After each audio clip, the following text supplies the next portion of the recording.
Então vamos lá. Hoje eu não vou pedir para você ficar em pé para a leitura do início, né, da mensagem. A gente ficou bastante tempo já em pé cantando as canções, tá? Então você vai ficar sentado mesmo, mas abra a tua Bíblia já no capítulo 3 de Jó. Muito bem. O irmão Wesley, né, que é ele que escolhe as canções que nós cantamos no domingo, né, ele que cuida disso para nós. Ele não sabia, né, que eu ia pregar um texto como o que a gente vai ver hoje. E eu, quando eu recebi as canções, eu bati o olho assim, tudo bem. Só bati o olho para saber se mais ou menos eu sabia tocar, porque eu só, infelizmente na minha vida, eu só toco violão quando eu vou ensaiar para o grupo de louvor. Infelizmente eu não estou estudando mais, né, violão, eu só toco quando eu vou ensaiar para o grupo de louvor. Então aí eu toco violão uma vez ou outra, mas infelizmente na minha vida, pelo menos por enquanto, talvez se Deus me der anos de vida e eu tiver um tempinho, eu ainda vou realizar o sonho de tocar violão de verdade, né? Porque a gente, né, na verdade eu só estou piorando, cada ano que passa, cada dia que passa eu pioro no violão, mas eu espero que eu esteja melhorando pelo menos no estudo da Bíblia, porque foi uma escolha, né? Quando a gente se torna pastor, daí a gente tem que escolher. Pelo menos no meu caso. Tem gente que consegue fazer tudo, mas eu não tenho competência para isso. Então bati o olho naquilo lá e falei, não, já sei tocar mais ou menos essas aqui, a outra eu pego tal hora. Bom, fui lendo a Bíblia e tal. Aí eu lembrei desse capítulo. Falei, vou pregar nesse capítulo aqui. Pronto, decidi. Só hoje que eu percebi o que Deus fez. De colocar essas canções para a gente cantar e pegar esse texto aqui. Porque o título que eu pedi para os irmãos colocarem na mensagem é Um Homem Sem Esperança. Só que é um crente. Não tem nenhuma dúvida disso. Aqui nós estamos falando de um homem crente. Tá? Mas você vai pegar o capítulo 3 e você vai olhar para esse capítulo e você vai ver, aqui não existe esperança. Por isso, que para pregar num texto como esse, na minha opinião, você tem que lembrar do contexto. Principalmente dos 2 primeiros capítulos e do último. Você precisa lembrar disso. Pelo menos isso daí. É claro que existem textos em Jó que eles mesmos te ajudam, né? Porque, por exemplo, eu sei que o meu Redentor vive, que a gente cantou hoje, é Jó. Então, aquele texto, se você for pregar, fala assim, mas esse texto basta para o que eu quero. Dá. Mas um texto como o de hoje não dá. Ele não se basta, porque é um texto pessimista. Mas eu quero que você saiba que o pessimismo, ele pode fazer parte da gente, tá? As dificuldades, a depressão, a tristeza, essas coisas fazem parte do ser humano desde que o ser humano é ser humano, tá bom? E quando você encontrar alguém muito triste, você lembre-se de que Deus, Ele está cuidando dessa pessoa. Porém, eu e você, nós precisamos ser instrumentos de Deus para isso também. Aí assim, vamos imaginar, Neil, mas eu não sou um psicólogo, tá? Então, você tem que lembrar, existem profissionais para essas coisas, excelente.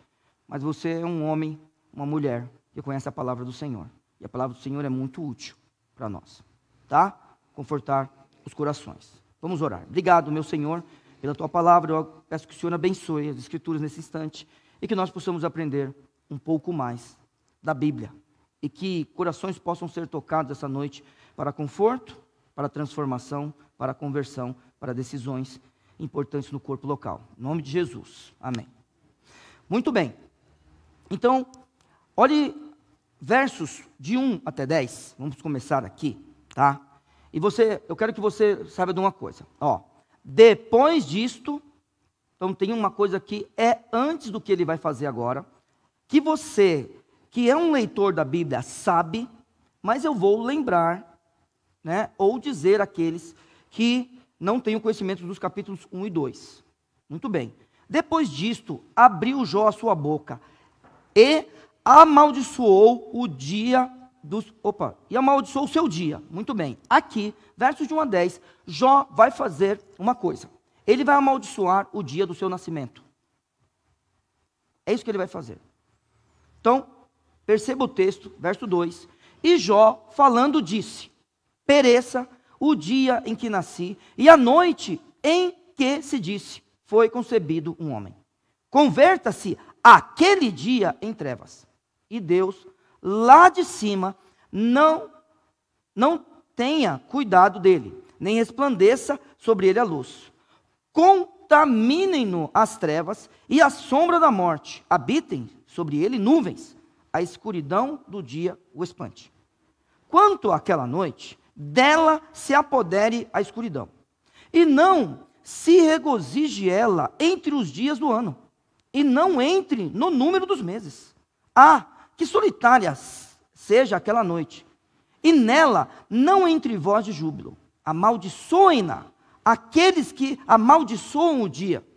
Só uma pausa.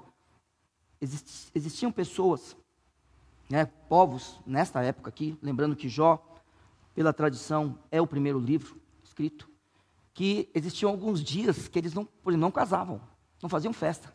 Então, parece uma citação de algo ao redor dele, quando ele faz isso daqui.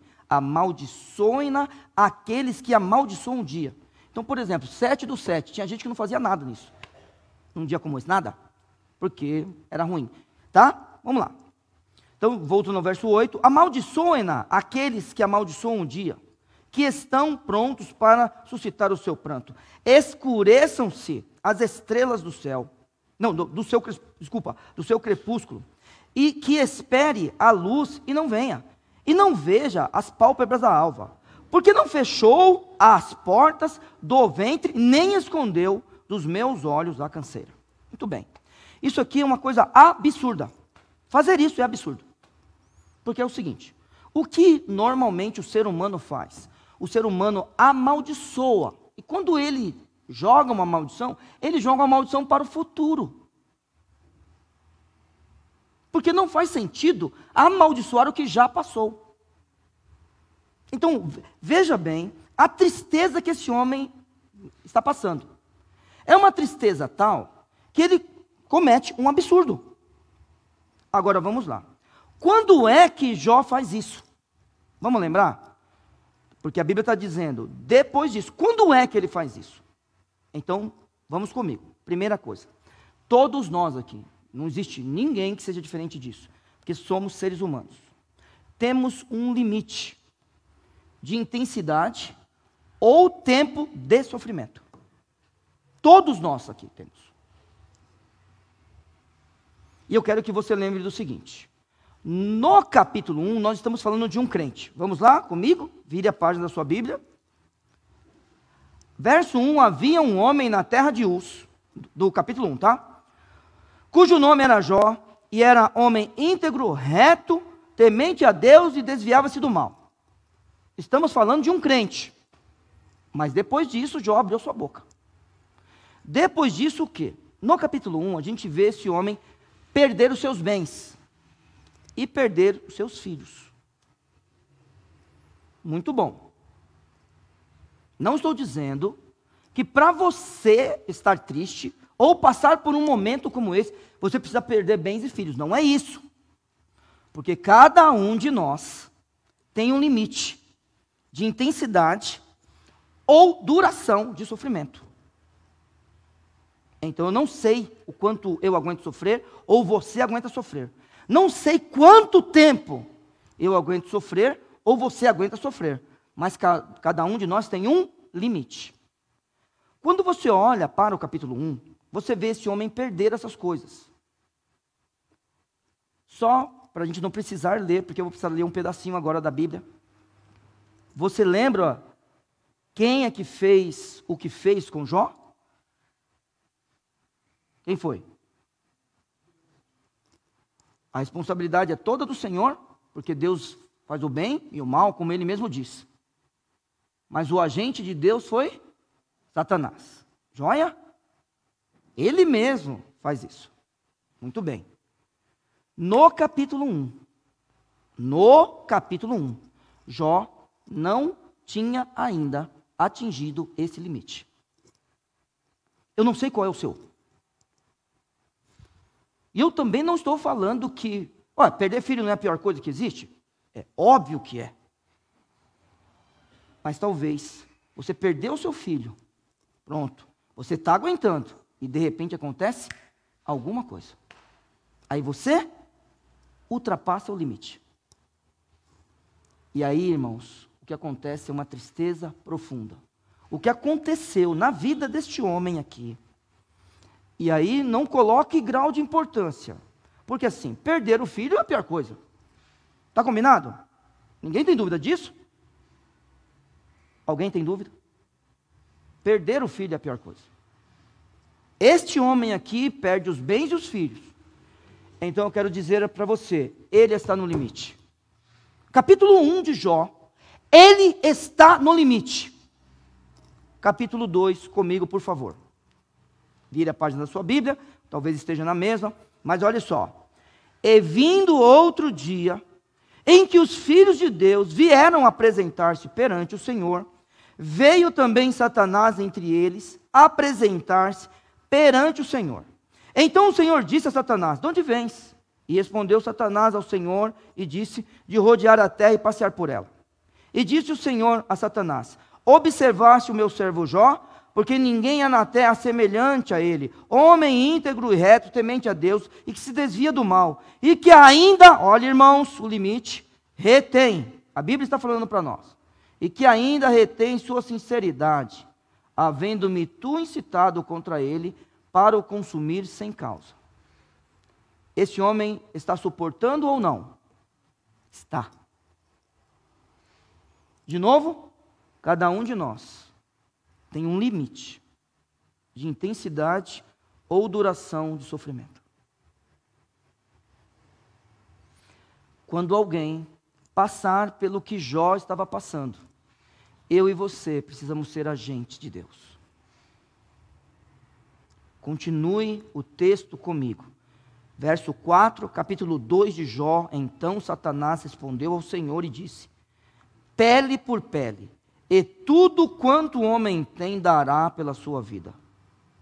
Porém, estende a tua mão e toca-lhe nos ossos e na carne, e verás se não blasfema contra ti na tua face. E disse o Senhor a Satanás, eis que ele está na tua mão, porém guarda a sua vida. O limite foi ultrapassado aqui. No caso de Jó. Isso não é um texto normativo. A ordem dos acontecimentos pode ser o inverso. Começar pelos ossos e terminar nos filhos, por exemplo. Terminar nos bens, por exemplo. Começar pelos filhos, terminar pelos filhos. A questão é que depois disso, ele falou o que falou. O sofrimento desse homem, irmãos, ele é tão grande, tão grande, tão grande, que ele chega a amaldiçoar o que a gente não pode. O passado. Ele amaldiçoa o dia do nascimento. Isso não tem sentido para nós. Porque é aquele negócio. Não fale isso.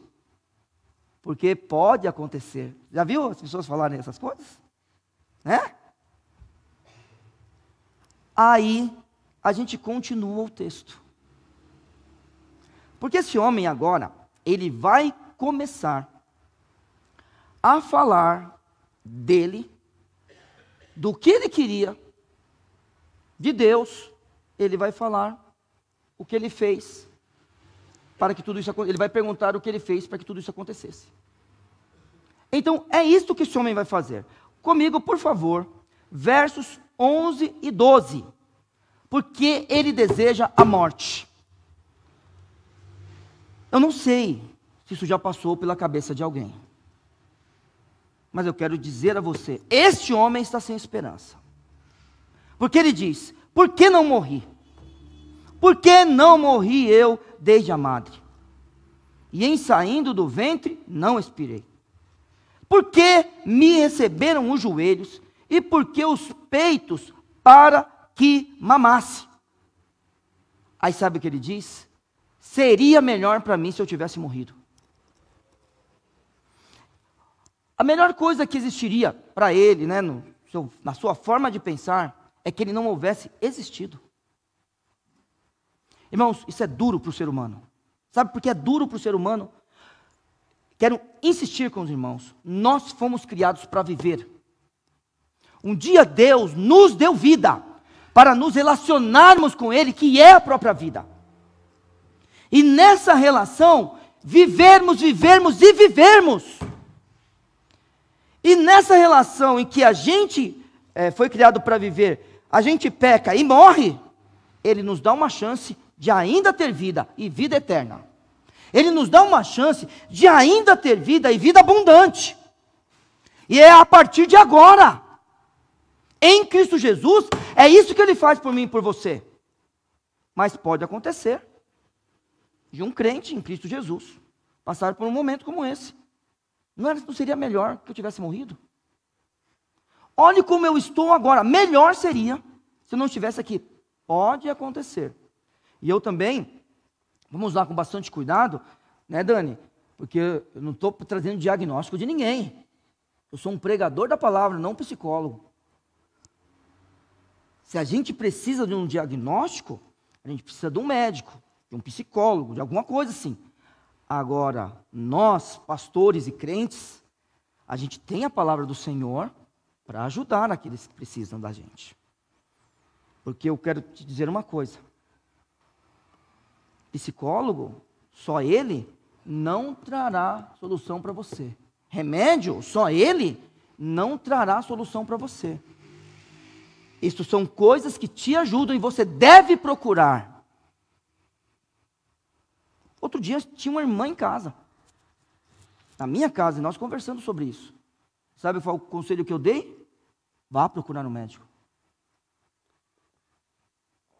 Mas a gente sabe que pessoas podem falar, por que eu já não estou mais aqui?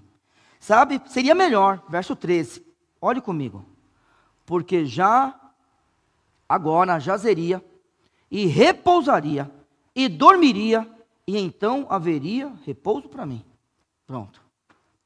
Era só isso que eu queria. Muito bem. Quando nós pensamos nessa coisa do sofrimento, a gente tem que pensar que existem técnicas, né? E existem coisas que a gente precisa, pelo menos, saber para a nossa vida.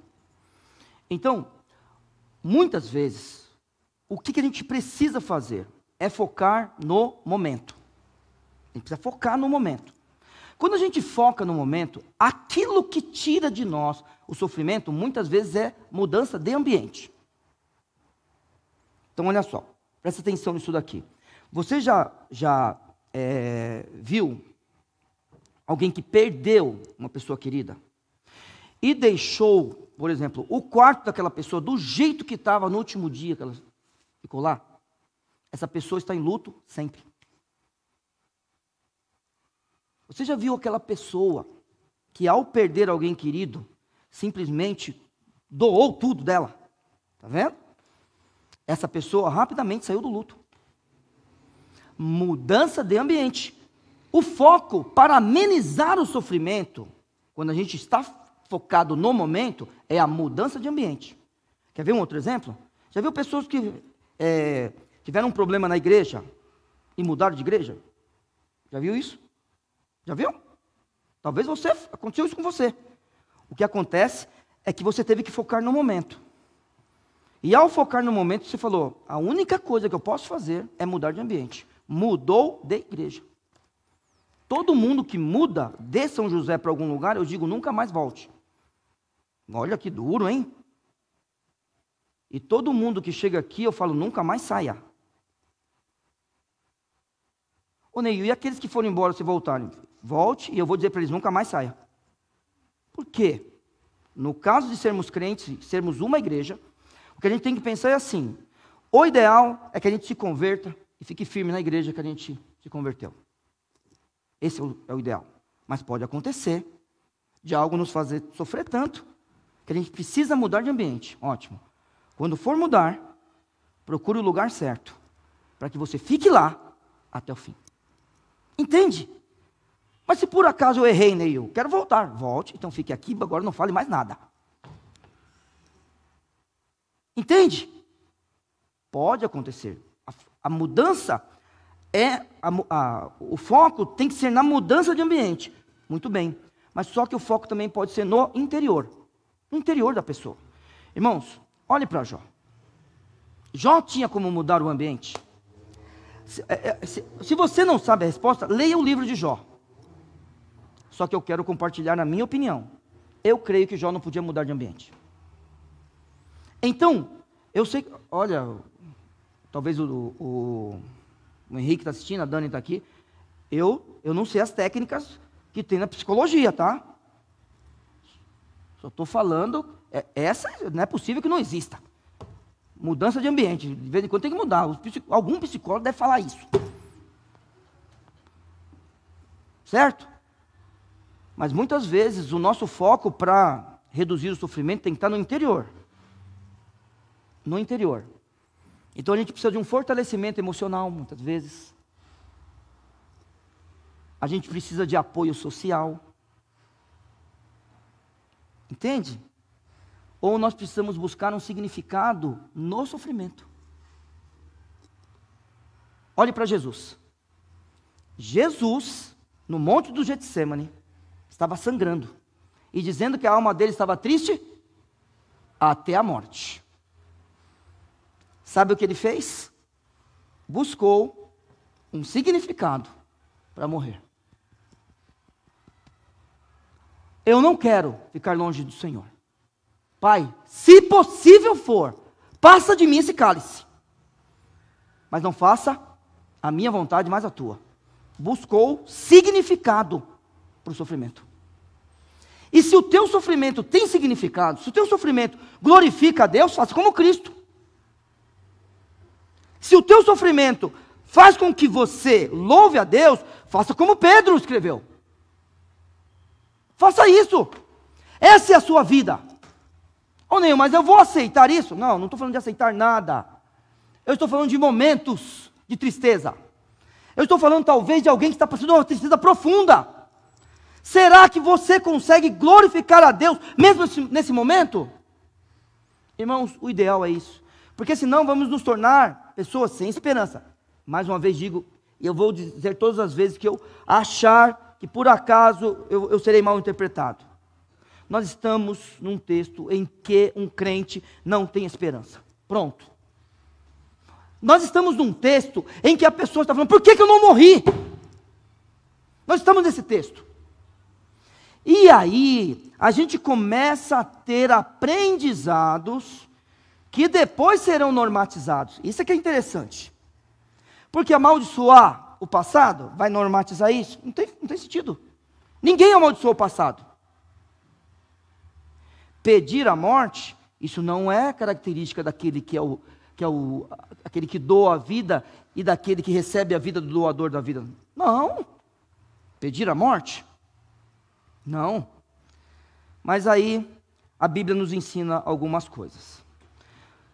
No olhar de Jó, como o primeiro livro da Bíblia, ou daquele que escreveu Jó, primeiro livro da Bíblia, a Bíblia, ele é um texto de revelação progressiva, nem tudo está aqui. Esses homens não têm o mesmo conhecimento, né, de Deus que nós temos, nem o conhecimento de Jesus Cristo, nem o conhecimento da igreja. A ideia de um homem do Velho Testamento é que a gente deve descer. Quem ensinou a gente a olhar para cima foi Jesus. Sempre no Velho Testamento as pessoas olham para baixo. Elas descem à sepultura, descem para o Sheol. Quem ensina... E tem gente que acha que vai ficar dormindo quando morrer. Quando eu morrer, então eu vou dormir. É o jeito que a Bíblia fala. Mas não se esqueça. Para o ladrão da cruz, o Senhor Jesus disse, hoje estarás comigo no paraíso. Dormindo, Jesus e o ladrão, vamos chamar de irmão, ladrão não vou chamar não. Vou parar de chamar, pastor, pronto. Vou parar de chamar aquele irmão de ladrão. Se converteu, não roubou mais ninguém. O irmão da cruz eu vou chamar agora. Pronto. Gostou? O irmão da cruz. O irmão que estava lá na cruz. Hoje estarás comigo no paraíso. Ficar dormindo? Olha, vamos lá. A gente olha para Paulo. Eu quero ficar aqui. Porque é assim. Você se emocionou hoje. Está emocionado. Eu estou vendo. Está certo.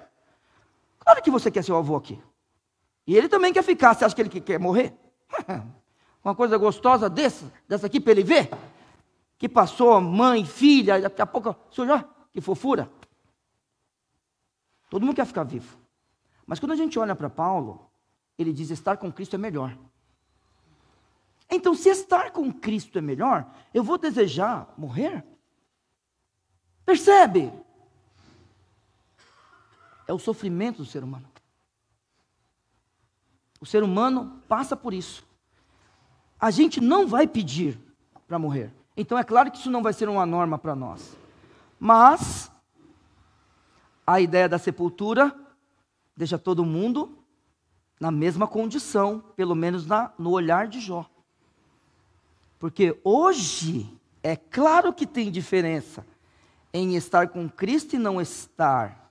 Aqui a gente interpreta, e eu não vou entrar nesse assunto agora, pastor Vieira, não vou entrar, por inferência, se tinha 2 lugares ou 3 no Sheol. É por inferência. Não dá para a gente cravar uma doutrina e ensinar. A gente tem que falar isso para os irmãos. No Antigo Testamento, como era. Com Cristo a gente sabe. Levou o cativo o cativeiro. A gente sabe disso aí. Com Cristo a gente sabe. Hoje estarás comigo no paraíso. Com Cristo a gente sabe. Por amor de vós quero ficar aqui. Mas estar com Cristo é melhor. Não é desejar a morte. Porque você, que é um crente em Cristo Jesus, não verá a morte. Evangelho de João. Você é um crente em Cristo Jesus? Alguém vai ver o seu corpo, talvez, se Cristo não voltar antes. Mas morto você não vai estar. Você vai estar morto para mim se eu estiver nessa terra. Mas morto você não estará. Evangelho de João. Desejar a morte? Não. Mas a ideia de todos irem para a sepultura, isso daí já é normatizado pelo próprio ser humano, mas na Bíblia também. E aí o que acontece é o seguinte, verso 13.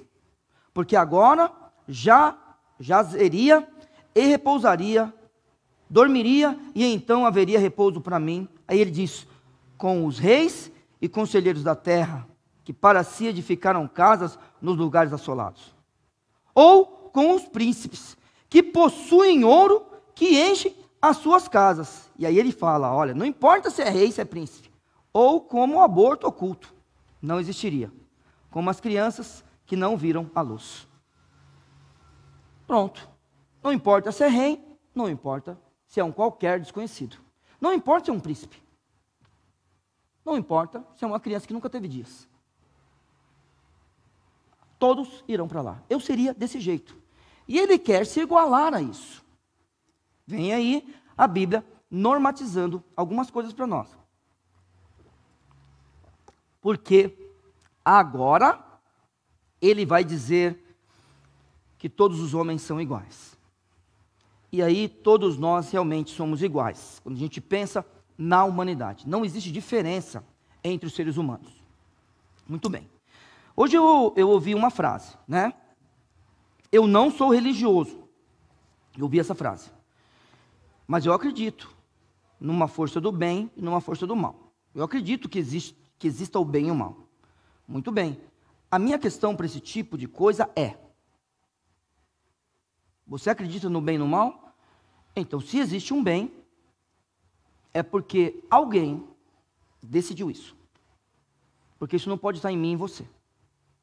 Se existe um mal, é porque alguém decidiu isso. Porque isso não pode estar em mim e em você. E se existe um bem e um mal que alguém decidiu, é bom eu saber a vontade desse alguém. Porque olha como é interessante isso. Preste atenção no que eu vou falar. Todo mundo quer viver sua vida e não quer que Deus se meta nela. Por isso que não é religioso. Vou perguntar para o senhor. O senhor um dia casou? Dá para o senhor viver a partir daquele dia? Qual foi o dia do seu casamento? Qual foi? 6 de fevereiro de 82. Não, peraí. Qual foi? Não, peraí. Qual foi a data, irmãos? Tá certo o que o senhor falou? 6 de fevereiro de 82. Irmã Mariana, tá tudo beleza aí? 6 de fevereiro de 82. A partir daquele dia, o senhor nunca mais viveu sem a vontade dela. Não vem com esse negócio para mim. Não vem com esse negócio. E assim, é claro que é uma brincadeira. Se fez alguma coisa que ela não podia saber, fez escondido, que na frente dela não fez. Não existe macho. Ah, pode falar isso? Hoje em dia? Como é que... É grosseiro falar isso? Não? Pode falar? Não existe macho para enfrentar uma mulher firme mesmo. Não, vou fazer o que eu quero. Fazer o que você quer. Vem, você vai entrar aqui de novo. Você vai entrar aqui sim. Não tem macho para isso aí não, irmãos. Você acha que tem, também do outro lado também não tem mulher doida. Doida, eu vou fazer o que eu quero. O quê? Como é que é? Aí a gente não fala isso para nossa mulher, não fala isso para nosso esposo, fala para Deus. Eu não sou religioso, vivo a minha vida do jeito que eu quero. E você, né, desculpa a expressão, falando para Deus, você tem que se adaptar a mim. Opa, claro que não. Porque quando todo mundo morre, não importa quem você é. Vai para a sepultura todo mundo. E agora olhe só. E ali, verso 17. Mal cessam de perturbar. Está vendo? O mal vai cessar de perturbar. E ali repousa os cansados. Ali os presos juntamente repousam. E não ouve a voz do exator. Ali o pequeno e o grande, o servo e o livre do seu Senhor. Pronto. Acabou. A sepultura é para todos. E todos se nivelam como seres humanos.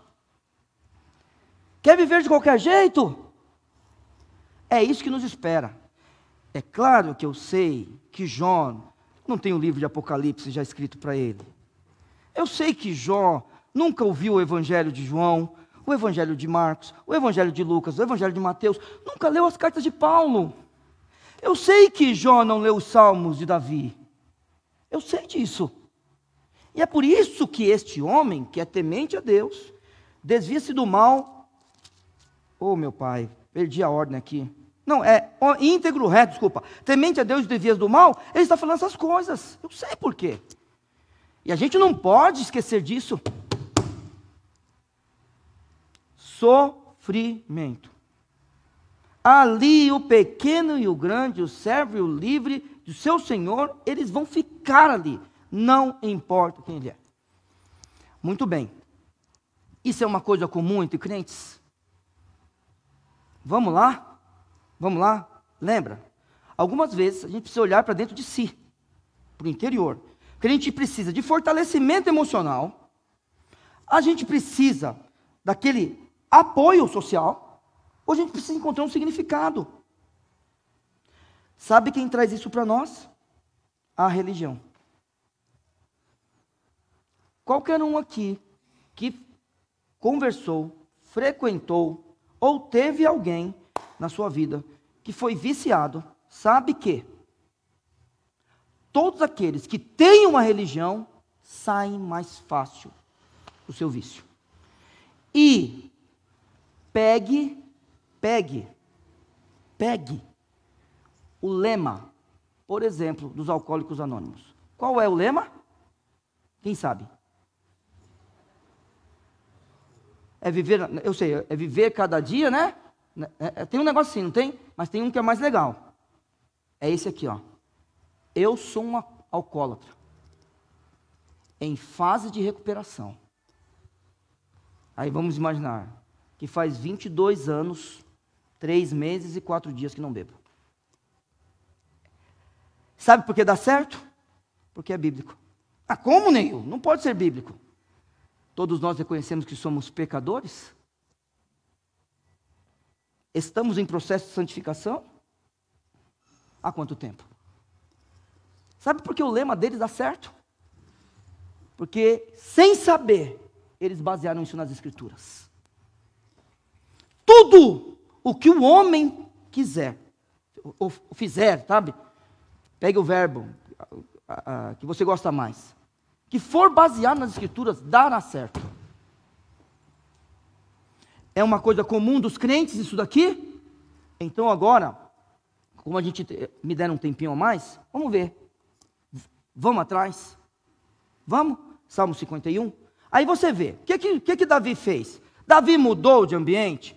Davi buscou um significado para o sofrimento? Davi teve apoio social, fortalecimento emocional? O que aconteceu? Salmo 51. Vamos lá? Livro dos Salmos, capítulo 51. Tem misericórdia de mim, ó Deus, segundo a tua benignidade. Apaga as minhas transgressões, segundo a multidão das tuas misericórdias. O que esse homem fez, irmãos? Não tenha dúvida. Fale, o que ele fez? Não importa se você sabe o que aconteceu na vida dele. Baseado no texto, o que ele fez? Mas ele pecou, tá bom. Se ele se arrependeu é porque ele pecou. Ele está falando, apaga as minhas transgressões. Ele é um pecador, está reconhecendo isso. Mas continue, lava-me completamente da minha iniquidade. Purifica-me do meu pecado, porque eu conheço as minhas transgressões, e o meu pecado está sempre diante de mim. Contra ti somente pequei, e fiz o que é mal à tua vista, para que seja justificado quando falares, e puro quando jejuares. Eis que em iniquidade fui formado, e em pecado me concebeu a minha mãe. Eis que amas a verdade no íntimo, e no oculto me fazes conhecer a sabedoria. Purifica-me com hisopo, ficarei puro. Lava-me e ficarei mais branco do que a neve. Faze-me ouvir júbilo de alegria, para que gozem os meus ossos, que tu quebraste. Esconde a tua face dos meus pecados, e apaga todas as minhas iniquidades. Cria em mim, ó Deus, um coração puro, e renova em mim um espírito reto. Não me lances fora da tua presença, e não retires de mim o teu Santo Espírito. Torna a dar-me a alegria da tua salvação, e sustém-me com um espírito voluntário. Irmãos, esse homem está triste ou não? Salmo 73. Lembra do Salmo 73? Qual era o problema do salmista? Foi inveja. Sei lá, o ímpio prospera. Vamos lá. Verdadeiramente, bom é Deus para com Israel, para com os limpos de coração. Quanto a mim, os meus pés quase se desviaram, a Bíblia está falando.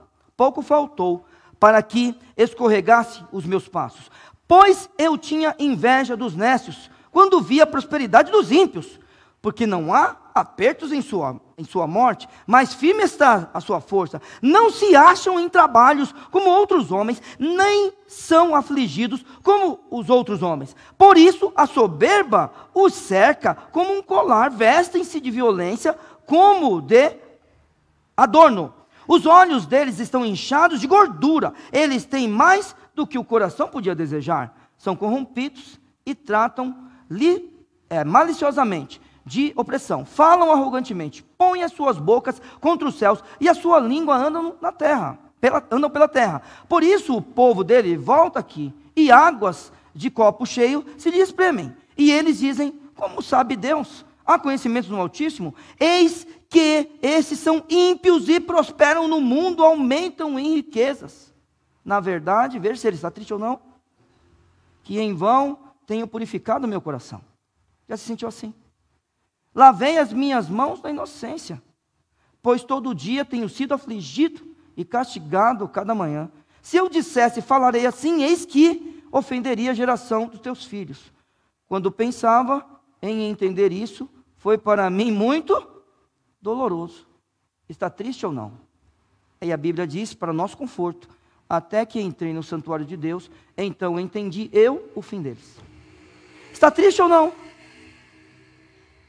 Vamos para Jeremias capítulo 20. E aqui, essa primeira, aqui eu termino essas leituras que eu quero fazer com os irmãos. Lembra desse aqui, pastor Viana? Esse texto é uma tristeza, hein? Depois você lê o capítulo inteiro. Mas sabe o que esse homem está dizendo aqui? O Senhor me enganou. Já pensou?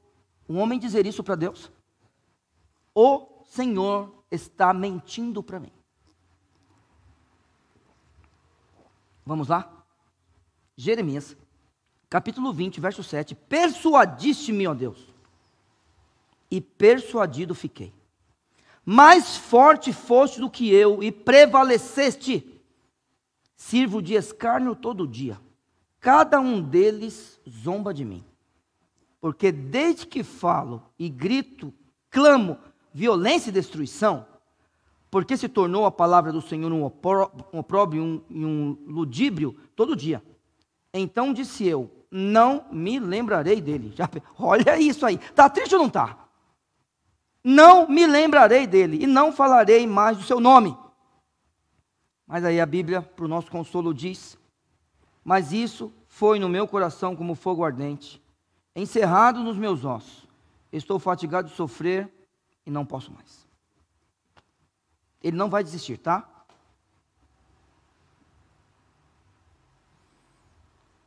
Crentes passam pelo que Jó está passando? Passam. Cristo passou pelo que Jó está passando? Irmãos, em certo grau, sim. Neil, eu preciso passar pelo que Jó passou? Não sou eu que decido a vida do ser humano. O que eu quero te dizer é que existe uma solução em Cristo. O que eu quero te dizer é que essas pessoas buscaram em Deus. A religião, tá? E aí eu quero dizer agora, especificamente, a Bíblia, o Santo Espírito, a igreja, podem ser o seu apoio social. Tá, a igreja, no caso, apoio social. O Santo Espírito e a Bíblia, o seu fortalecimento emocional. E aí, os três, pode ser quem te ajudará a entender o significado do sofrimento. Os três ou um deles. Mas é possível. Um homem sem esperança. Vamos voltar para lá. Aqui você viu este homem primeiro amaldiçoar seu dia. O dia do seu nascimento. Depois, desejar a morte. Depois, falar quão bom seria se tivesse morrido. E depois, falar que todos são iguais para irem à sepultura. Muito bem, nós já lemos até o verso 19, tá? E aí vem aquela ideia que eu quero que os irmãos fiquem bem atentos. Irmãos, é bom o sofrimento na humanidade? Se a gente pensar nisso, a resposta tem que ser não. O sofrimento não é bom. Tanto não é bom o sofrimento, que quando nós estivermos perante Deus para toda a eternidade, lá não haverá mais choro. Porém, o sofrimento pode ser útil. Tudo bem? Pode ser útil. Mas ele não é bom. Ninguém pode se levantar hoje, não, então eu quero sofrer. Não, que é isso? Não, eu não quero. Não, você tem que continuar a sua vida dizendo o quê? Senhor, estou nas tuas mãos, faça de mim um instrumento. É isso que você tem que fazer. E se por acaso passar por sofrimento, lembrar, crentes sofreram. Grandes homens do Senhor sofreram. E aí não adianta questionar. Não adianta. Eu e você nunca teremos essa resposta. E por não termos resposta, também não podemos colocar para a humanidade um pecado, como, por exemplo, o aborto. Não podemos colocar um pecado desse para a humanidade. E temos que denunciar esse assassinato. Se quiserem colocar isso no nosso país, precisamos denunciar o assassinato. Porque Jó já dizia, e o ser humano vai dizer sempre, verso 20, por que se dá a luz ao miserável? E a vida aos amargurados de ânimo? Já ouviu isso alguma vez, pelo menos parecido com isso? Você percebe que algumas pessoas querem justificar um assassinato hoje em dia, baseado no sofrimento de alguns? A gente tinha que fazer coisa diferente pela humanidade. Não trazer mais morte ainda. Não trazer mais sofrimentos ainda para as mulheres. O ser humano sempre perguntou por que o outro sofre. Agora, quantos seres humanos fizeram alguma coisa pelo sofredor? Aí é que está. E aí eu digo, que Deus nos use então. Quantos são dispostos? Senhor, usa a minha igreja. Se é necessário, usa. Mas não vamos fazer como um homem sem esperança. E ó, rapidinho, vocês estão entendendo que eu não estou falando mal de Jó? Tá, não estou falando mal, porque eu sei o capítulo 42, você conhece? E a gente vai terminar lá, calma. Não fica pensando que eu estou falando mal dele. É só o momento que ele passou. Crente passa por dificuldade? Passa. Só cuidado com os questionamentos. A gente vê, o sofrimento dele era tão grande, lembra? Ele amaldiçoou o passado. Faz sentido? Nenhum. Deseja a morte, a gente foi feito para viver. Começa a fazer essas coisas de mostrar que o ser humano, todo mundo é igual, que todo mundo lá na sepultura tem a mesma condição, que todo mundo vai para lá, lembrando. Ele está falando isso porque Cristo ainda não tinha vindo, para ensinar que a gente vai para cima. Por isso que ele está dizendo, quando lê Jó, não vai pensar que vai fazer doutrina. Isso aqui são palavras de sabedoria. Palavra de sabedoria aqui? Sim. Sim. Agora, o que a gente faz com elas? Aqui tem sabedoria. Ah, Ney, eu estou vendo estultice aí. Livro inteiro, tá? Nada de pegar um capítulo como esse e falar assim, é assim que a gente vai viver. Não. O livro inteiro. Daqui a pouco eu vou chegar em Jó 42. Tudo bem? E você que conhece o texto, mas já sei o texto. O problema é seu. Você já sabe o texto. Vai ler de novo a Bíblia comigo. Para a gente não parar. E continuar. E se a gente estiver numa condição como essa, lembrar. Então, olha o ponto que o ser humano faz. Por que, verso 20, por que se dá a luz ao miserável e vida aos amargurados de ânimo, que esperam a morte, e ela não vem, e cavam em procura dela mais do que os tesouros ocultos, que de alegria saltam e exultam achando a sepultura? Por que se dá a luz a um homem cujo caminho é oculto, e a quem Deus o encobriu? Pronto, agora sim, agora a culpa é de Deus. Mas muito bem, nós somos sabedores. A culpa aqui de crentes em Cristo Jesus, a culpa aqui nessa igreja ensinada nunca é do inimigo. Briguei com a minha mulher. Ah, foi o inimigo. Foi você, que é pecador. Tá bom? Ah, estou devendo. Quem comeu a pizza foi o diabo? Foi? Não foi você, fui eu que comi. Eu que andei de carro, eu que comprei o carro, eu quis comprar roupa. Estou endividado. Foi o inimigo. Que inimigo? Certo? Tudo bem? O inimigo me tentou. Ótimo. Verdade. Disse ele é culpado. Não, mas porque o inimigo junto comigo, opa, aí joia! O inimigo me tentou e eu fiz com a tentação tal coisa. Fechado. Crente, aí é crente. Tá? Porque eu quero saber qual o poder que o diabo tem sobre a sua vida. E aí é claro, se nós somos crentes em Cristo Jesus e estamos caminhando e acontece um mal conosco, é porque somos pecadores, vivendo em um mundo de pecado. E porque somos pecadores e vivemos em um mundo de pecado, colhemos o fruto do pecado da humanidade. E aí eu digo, avião que tem crente cai? Ou se está um crente lá não cai mais? Porque se for assim, você vai ver, a gente vai ser contratado. E vai ganhar grana para não cair mais do avião. Mas avião que tem crente cai. Você entende? Pecadores, vivendo num mundo cheio de pecado, colhem dos frutos do pecado do mundo, inclusive os crentes. Então, a responsabilidade é do Senhor Deus, o Senhor Deus assume a responsabilidade sempre. Então Deus traz o mal sobre ele? Traz. Por quê? Porque o diabo, ao fazer o que fez com Jó, pede permissão para o Senhor. Quem vai encostar em você?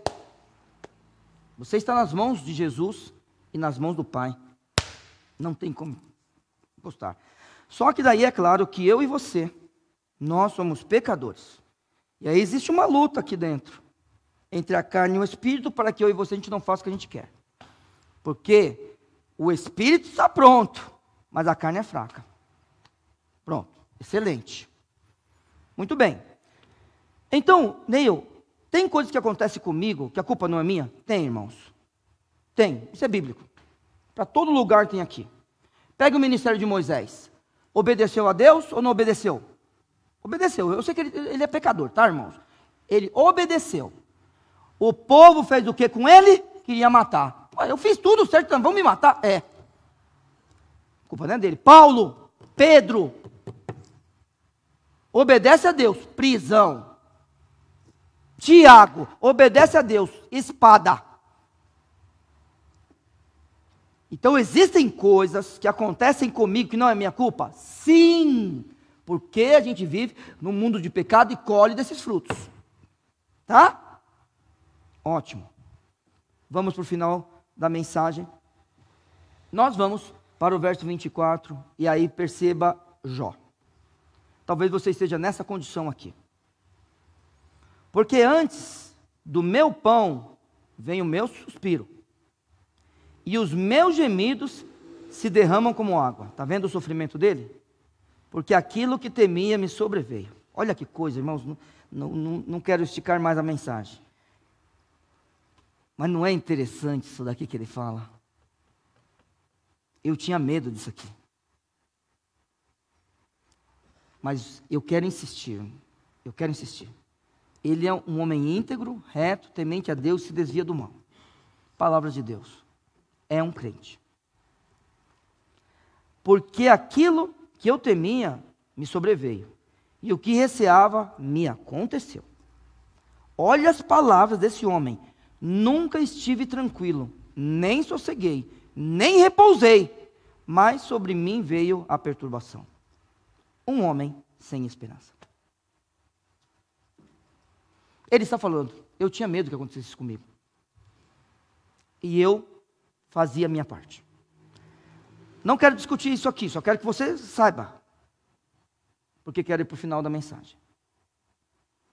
A gente sabe que depois disto, ele falou tal coisa. O que foi isto? Perder bens, filhos e ganhar uma doença. Muito bom. Se você não sabe, vou falar uma coisinha antes de você ler o texto. Alguns amigos vão chegar, na verdade já estão com ele aqui, tá? Já estão com ele. E aqui vai acontecer os diálogos entre ele e seus amigos. Depois ele vai ter um diálogo com Deus. Vai ser algo duro para ele. Vá lá e aprenda um pouco com o Senhor naquele texto. E no final, o que acontece é o arrependimento deste homem. Neil, se arrepender do quê? Prefiro que você mesmo veja as palavras de Jó no capítulo 42. E eu termino a mensagem aqui.